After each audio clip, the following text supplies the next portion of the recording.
بسم اللہ الرحمن الرحیم۔ السلام علیکم ورحمۃ اللہ وبرکاتہ۔ محترم ناظرین و سامعین، جب حضرت عمر رضی اللہ تعالی عنہ کا جنازہ تیار ہو چکا اور ان کی تدفین سے پہلے ان کے جسد خاکی کو مسلمانوں کے درمیان رکھ کر ان کے لیے مغفرت کی دعائیں کی جا رہی تھیں، تو اس وقت حضرت علی رضی اللہ تعالی عنہ نے وہاں پہنچ کر حضرت عمر فاروق رضی اللہ تعالی عنہ کی میت کو مخاطب کر کے کیا جملے ارشاد فرمائے۔ کیا حضرت علی کرم اللہ وجہ الکریم حضرت عمر فاروق رضی اللہ تعالی عنہ سے بغض و انا رکھتے تھے، جو اہل تشیع کی کتابوں میں روایت درج ہیں؟ ان کی حقیقت کیا ہے؟ حضرت عمر فاروق رضی اللہ تعالی عنہ اور سیدہ فاطمہ الزہرا رضی اللہ تعالی عنہ کے بارے میں جو واقعات رقم کیے جاتے ہیں کہ حضرت عمر فاروق رضی اللہ تعالی عنہ نے ان کے ساتھ ناانصافی کی، ان کے گھر کو جلایا اور ان کے اوپر دروازے کو گرایا، جس سے سیدہ فاطمہ الزہرا رضی اللہ تعالی عنہ کی وفات ہوئی۔ اس کے بارے میں اصل حقائق کیا ہیں؟ محترم ناظرین، حضرت علی کرم اللہ وجہ الکریم اور حضرت عمر فاروق رضی اللہ تعالی عنہ عشرہ مبشرہ صحابہ کرام میں شمار ہوتے ہیں، یعنی وہ صحابہ کرام جن کو نبی کریم صلی اللہ علیہ وآلہ وسلم نے ان کی زندگی میں ہی جنت کی بشارت دے دی تھی، اور انہی کے بارے میں اللہ تعالیٰ نے قرآن مجید میں ارشاد فرمایا کہ میرے نبی کے صحابہ آپس میں ایک دوسرے کے ساتھ شیر و شکر ہیں، لیکن دشمنوں کے ساتھ سخت ہیں۔ تو جب اللہ تعالیٰ ہی صحابہ کرام کے بارے میں یہ ارشاد فرما چکا، تو پھر ان کے درمیان آپسی رنجشیں اور بغض و انا کی غلط روایت پیش کرنا اپنی عاقبت کو برباد کرنے کے مترادف ہے۔ سیدنا زین ابن ارقم رضی اللہ تعالی عنہ سے روایت ہے کہ جب حضرت عمر فاروق رضی اللہ تعالی عنہ کی میت کو تیار کیا جا چکا اور کفن دیا جا چکا، تو میں بھی میت کی چارپائی کے قریب کھڑا تھا کہ اچانک میرے پیچھے سے کوئی شخص آیا اور اس نے میرے کاندھوں پر اپنی کوہنی رکھی اور سیدنا عمر فاروق رضی اللہ تعالی عنہ کی میت کی طرف متوجہ ہو کر کہنے لگے کہ میں چاہتا ہوں کہ آپ کے عمل لے کر بارگاہ الہی میں پیش ہو جاؤں۔ خدا کی قسم، میں یہی سمجھتا تھا کہ اللہ تعالیٰ آپ کو اپنے دونوں ساتھیوں کے ساتھ مدفون کرے گا، اس لیے کہ میں رسول اللہ صلی اللہ علیہ وآلہ وسلم کو یہ فرماتے ہوئے سنا کرتا تھا کہ میں ابو بکر رضی اللہ تعالی عنہ اور عمر فاروق رضی اللہ تعالی عنہ فلان جگہ گئے، اور میں ابو بکر رضی اللہ تعالی عنہ اور عمر رضی اللہ تعالی عنہ فلان جگہ سے آئے۔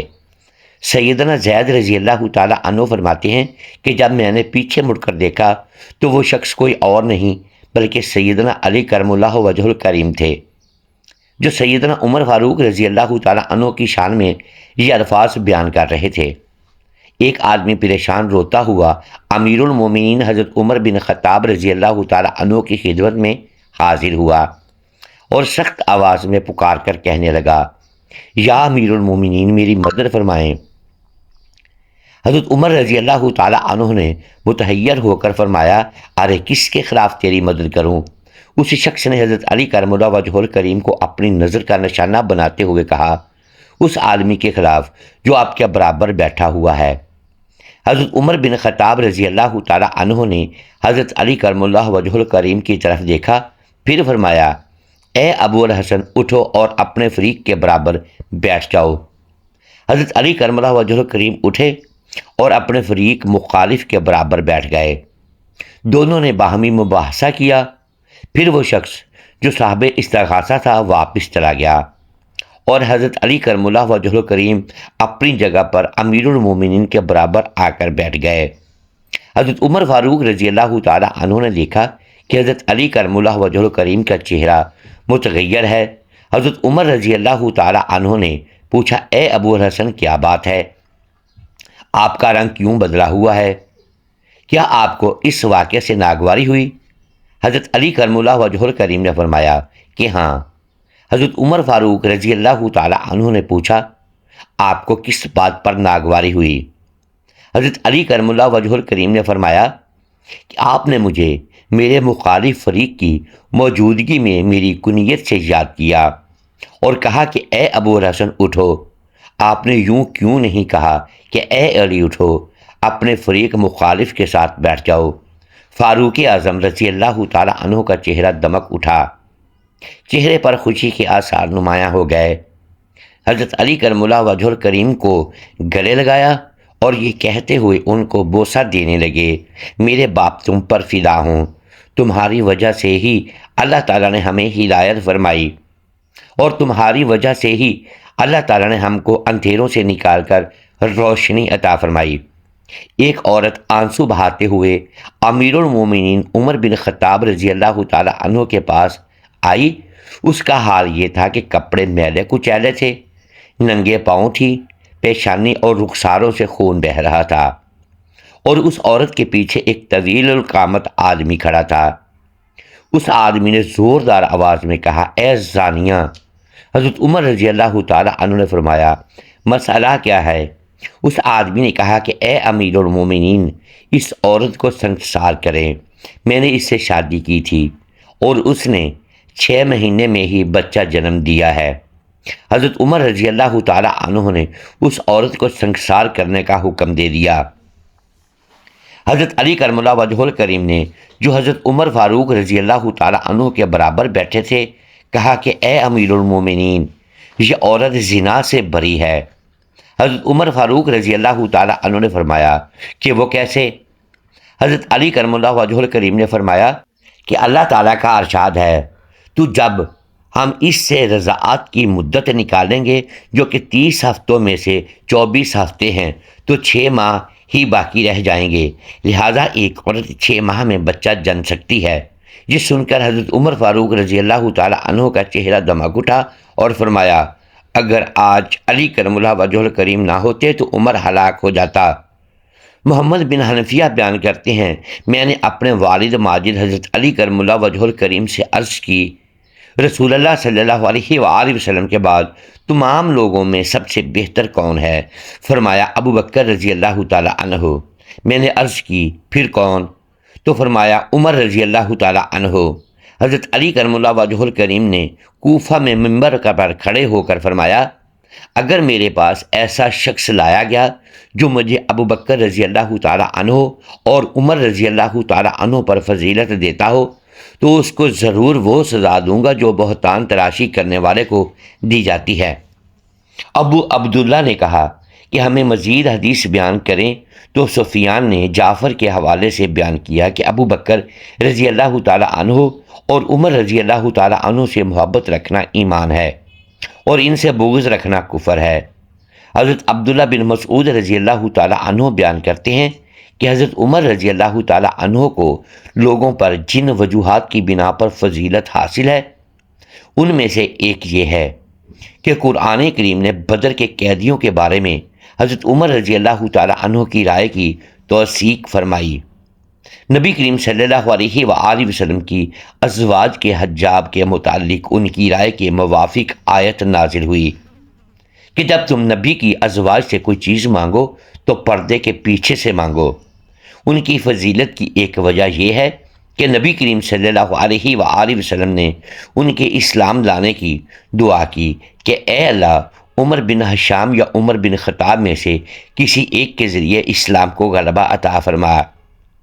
پس رسول اللہ صلی اللہ علیہ وآلہ وسلم کی اس دعائے مستجاب کی برکت سے حضرت عمر فاروق رضی اللہ تعالیٰ عنہ ایمان لائے، اس لیے آپ کو مراد رسول صلی اللہ علیہ وآلہ وسلم کہا جاتا ہے۔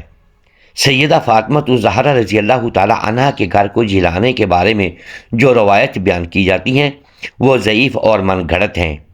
حدیث میں یہ الفاظ آتے ہیں کہ جب حضرت عمر فاروق رضی اللہ تعالیٰ عنہ کو پتہ چلا کہ حضرت علی کرم اللہ وجہ الکریم کے گھر پر بعض لوگ اکٹھے ہو کر حضرت ابو بکر صدیق رضی اللہ تعالیٰ عنہ کی بیعت کے خلاف اکسا رہے ہیں، تو عمر فاروق رضی اللہ تعالیٰ عنہ نے فرمایا کہ جو شخص حضرت ابو بکر صدیق رضی اللہ تعالیٰ عنہ کی بیعت کے خلاف مسلمانوں کو شبہات میں مبتلا کرے گا، میں اس کے گھر کو جلا دوں گا۔ یہ صرف گھر جلانے کی دھمکی تھی، اور حضرت عمر فاروق رضی اللہ تعالیٰ عنہ کی دھمکی معاذ اللہ حضرت فاطمہ رضی اللہ تعالیٰ عنہ کے لیے نہ تھی، بلکہ ان لوگوں کے لیے تھی جنہوں نے اس گھر کو خلافت کے خلاف منصوبے بنانے کے لیے ٹھکانہ بنایا تھا۔ بعد میں حضرت فاطمہ الزہرا رضی اللہ تعالی عنہ کا ان دونوں حضرات سے راضی ہو جانا بھی روایت سے ثابت ہے۔ ایک موقع پر حضرت عمر فاروق رضی اللہ تعالی عنہ نے خود فارس کی جنگ میں شریک ہونے کے متعلق حضرت علی کرم اللہ وجہ الکریم سے مشورہ کیا۔ انہوں نے فرمایا کہ آپ مسلمانوں کے معاملات کے نگہبان ہیں اور حاکم کا مقام ایسا ہے جیسے لڑی میں پروئے گئے موتی ہوں۔ لڑی کی وجہ سے موتی ایک جگہ اکٹھے رہتے ہیں، اگر لڑی ٹوٹ جائے تو تمام موتی بکھر جاتے ہیں۔ آپ مرکز ہی میں رہیں اور جنگ میں شریک ہونے کی زحمت نہ کریں، کیونکہ ان اجمیوں نے اگر آپ کو میدان جنگ میں دیکھ لیا تو وہ آپ ہی کو نشانہ بنانے کی زیادہ کوشش کریں گے۔ اس سے معلوم ہوا کہ حضرت علی کرم اللہ وجہ الکریم کو خلیفہ رسول حضرت عمر رضی اللہ تعالی عنہ کی زندگی نہایت عزیز تھی، اس لیے انہوں نے امانت سمجھ کر مکمل دیانت داری کے ساتھ مشورہ دیا۔ ایک مرتبہ حضرت علی کرم اللہ وجہ الکریم نے اپنے ایک خطبے میں حضرت عمر فاروق رضی اللہ تعالی عنہ کے فضائل بیان کرتے ہوئے فرمایا کہ اللہ تعالیٰ فلاں شخص کے شہروں کو برکت دے، انہوں نے بیماری کا علاج کیا، سنت کو قائم کیا، فتنے کو ختم کر دیا، دنیا سے پاک صاف رخصت ہوئے، خلافت کی نیکی کو حاصل کیا اور اس کے شر سے اجتناب کیا، اللہ تعالیٰ کی اطاعت کو بجا لائے اور اس سے ایسے ہی ڈرے جیسے ڈرنے کا حق تھا۔ نہج البلاغہ کے تراجم میں ذکر ہے کہ یہ خطبہ حضرت عمر فاروق رضی اللہ تعالی عنہ کے متعلق ہے۔ حضرت علی کرم اللہ وجہ الکریم کو معلوم ہوا کہ بعض لوگ حضرت ابو بکر و عمر رضی اللہ تعالی عنہما کے متعلق نازیبا الفاظ استعمال کرتے ہیں۔ آپ نے منبر پر بیٹھ کر فرمایا، ان دونوں سے وہی محبت کرے گا جو صاحب فضیلت ہوگا، اور ان سے وہی بغض رکھے گا جو بدبخت ہوگا، کیونکہ ان دونوں کی محبت تقرب الہی کا سبب ہے اور ان سے بغض رکھنا دین سے دوری کی علامت ہے۔ میں ان لوگوں سے لا تعلق ہوں جو ان دونوں کو برے الفاظ سے یاد کرتے ہیں، میں اس پر انہیں سزا دوں گا۔ ابو سفر بیان کرتے ہیں کہ میں حضرت علی کرم اللہ وجہ الکریم کے جسم پر اکثر ایک چادر دیکھا کرتا تھا۔ میں نے عرض کی کہ آپ اس چادر کو اتنا زیادہ کیوں پہنتے ہیں؟ آپ نے فرمایا، یہ چادر مجھے میرے خلیل اور میرے دوست حضرت عمر رضی اللہ تعالی عنہ نے پہنائی ہے۔ حضرت عمر رضی اللہ تعالی عنہ جب قاتلانہ حملے میں شدید زخمی ہو گئے تو حضرت علی کرم اللہ وجہ الکریم ان کی عیادت کے لیے تشریف لائے۔ حضرت عمر رضی اللہ تعالی عنہ رونے لگے تو حضرت علی کرم اللہ وجہ الکریم نے رونے کی وجہ پوچھی۔ انہوں نے فرمایا، موت کا پروانہ آ چکا ہے اور میں نہیں جانتا کہ میرا ٹھکانہ کہاں ہوگا۔ حضرت علی کرم اللہ وجہ الکریم نے فرمایا، آپ کو جنت کی بشارت ہے۔ میں نے رسول اللہ صلی اللہ علیہ وآلہ وسلم سے بے شمار مرتبہ سنا ہے کہ ابو بکر و عمر اہل جنت میں سے ہیں۔ جب حضرت عمر رضی اللہ تعالی عنہ زخمی ہوئے تو حضرت عبداللہ بن عباس رضی اللہ تعالی عنہ نے کہا کہ امیر المومنین، پریشانی کی کوئی بات نہیں، آپ رسول اللہ صلی اللہ علیہ وآلہ وسلم اور حضرت ابو بکر رضی اللہ تعالی عنہ کی صحبت میں رہے اور وہ آپ سے راضی ہو کر رخصت ہوئے۔ حضرت عمر رضی اللہ تعالی عنہ نے فرمایا، یہ اللہ کا احسان ہے، لیکن باخدا اگر میرے پاس زمین کے برابر سونا ہوتا تو میں اسے اللہ کے عذاب سے بچنے کے لیے دے دیتا۔ حضرت علی کرم اللہ وجہ الکریم نے بھی اس موقع پر گواہی دی کہ ہاں، میں بھی گواہی دیتا ہوں کہ آپ نے زمین کو عدل سے بھر دیا۔ ایک مرتبہ حضرت علی کرم اللہ وجہ الکریم نے فرمایا کہ عمر رضی اللہ تعالی عنہ اہل جنت کے چراغ ہیں۔ جب حضرت عمر رضی اللہ تعالی عنہ کو یہ معلوم ہوا تو وہ فوراً آپ کے مکان پر تشریف لائے اور فرمایا، علی، کیا تم نے سنا ہے کہ نبی کریم صلی اللہ علیہ وآلہ وسلم نے مجھے اہل جنت کا چراغ کہا ہے؟ فرمایا، ہاں، میں نے رسول اللہ صلی اللہ علیہ وآلہ وسلم سے یہ بات سنی ہے۔ حضرت عمر رضی اللہ تعالی عنہ نے کہا، اے علی، یہ حدیث آپ مجھے اپنے ہاتھوں سے لکھ کر دے دیں۔ حضرت علی کرم اللہ وجہہ الکریم نے اپنے دستے مبارک سے لکھا، یہ وہ بات ہے جس کی ضمانت علی عمر کے لیے دیتا ہے کہ عمر اہل جنت کے چراغ ہیں۔ حضرت عمر رضی اللہ تعالی عنہ نے وصیت فرمائی کہ یہ تحریر میرے کفن میں رکھ دینا۔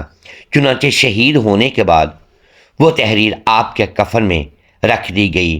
امام محمد باقر بیان کرتے ہیں کہ حضرت جابر بن عبداللہ نے بیان کیا کہ جب 20 سال کے بعد حضرت عمر رضی اللہ تعالی عنہ کو کفن پہنایا گیا تو حضرت علی کرم اللہ وجہہ الکریم تشریف لائے اور فرمانے لگے، ان پر اللہ کی رحمت ہو، میرے نزدیک تم میں سے کوئی شخص مجھے ان سے زیادہ محبوب نہیں کہ ہم ان جیسا نامہ اعمال لے کر بارگاہ الہی میں حاضر ہوں۔ محترم ناظرین و سامعین، ہمیں چاہیے کہ ہم صحابہ کرام رضی اللہ عنہم اور اہل بیت اطہار کی مقدس ہستیوں کے بارے میں ہمیشہ ادب، محبت اور احتیاط کا راستہ اختیار کریں۔ حضرت علی بن ابی طالب اور حضرت عمر بن خطاب رضی اللہ تعالی عنہما کی زندگیاں ہمیں یہ سبق دیتی ہیں کہ اختلاف کے باوجود دونوں میں محبت، عزت اور خیر خواہی باقی رہتی ہے۔ ہمیں بھی چاہیے کہ ہم سنی سنائی باتوں اور کمزور روایت کے پیچھے نہ چلیں، بلکہ سچائی، اعتدال اور اتحاد کو اپنائیں۔ صحابہ کرام رضی اللہ تعالی عنہم دین کے ستون ہیں، ان کی شان میں گستاخی کرنا دراصل اپنے ہی ایمان کو نقصان پہنچانا ہے۔ آئیے ہم سب مل کر ان عظیم ہستیوں سے محبت کریں، ان کے نقش قدم پر چلیں اور اپنے دلوں کو نفرتوں سے پاک کریں، کیونکہ یہی وہ راستہ ہے جو ہمیں دنیا اور آخرت میں کامیابی عطا کرتا ہے۔ آخر میں دعا ہے اللہ تعالیٰ سے کہ اے اللہ، تو ہمارے دلوں میں حضرت علی بن ابی طالب اور حضرت عمر بن خطاب رضی اللہ تعالی عنہما سمیت تمام صحابہ کرام اور اہل بیت اطہار کی سچی محبت پیدا فرما۔ اے اللہ، ہمیں حق کو پہچاننے اور اس پر عمل کرنے کی توفیق عطا فرما اور باطل سے بچنے کی ہدایت نصیب فرما۔ اے رب کریم، ہمارے دلوں کو کینہ، بغض اور نفرت سے پاک کر دے اور ہمیں اتحاد، اخوت اور محبت والا بنا دے۔ اے اللہ، ہمیں ان عظیم ہستیوں کے نقش قدم پر چلنے والا بنا اور قیامت کے دن ہمیں ان کے ساتھ جنت الفردوس میں جگہ عطا فرما۔ آمین یا رب العالمین۔ دعا ہے اللہ تعالیٰ سے کہ اللہ پاک نیکی کی بات کو سننے، سمجھنے اور اس پر عمل کرنے کی طاقت اور توفیق مرحمت عطا فرمائے۔ میرا سنانا اور آپ کا سننا اپنی بارگاہ الہی میں قبول و منظور فرما اور ہمارا خاتمہ ایمان پر فرمائے، اور ہم ہیں صحابہ کرام رضوان اللہ علیہم اجمعین کے ساتھ سچی محبت نصیب عطا فرمائے۔ محترم ناظرین، امید ہے آج کی یہ ویڈیو آپ کو پسند آئی ہوگی۔ ناظرین گرامی، اگر ہم اس ویڈیو میں الفاظ کی درستگی دانستہ یا دیدہ دانستہ درست نہیں کر پائے تو ہم آپ سے معذرت خواہ ہیں اور اللہ کے حضور معافی کے طلبگار ہیں۔ ناظرین گرامی، ویڈیو کو لائک کیجئے، چینل کو سبسکرائب کیجئے اور بیل آئیکن پریس کر دیں تاکہ ہر نئی آنے والی ویڈیو آپ تک بر وقت پہنچ سکے اور ہماری حوصلہ افزائی ہوتی رہے۔ اگلی ویڈیو تک کے لیے اجازت دیجیے گا۔ شکریہ، اللہ حافظ۔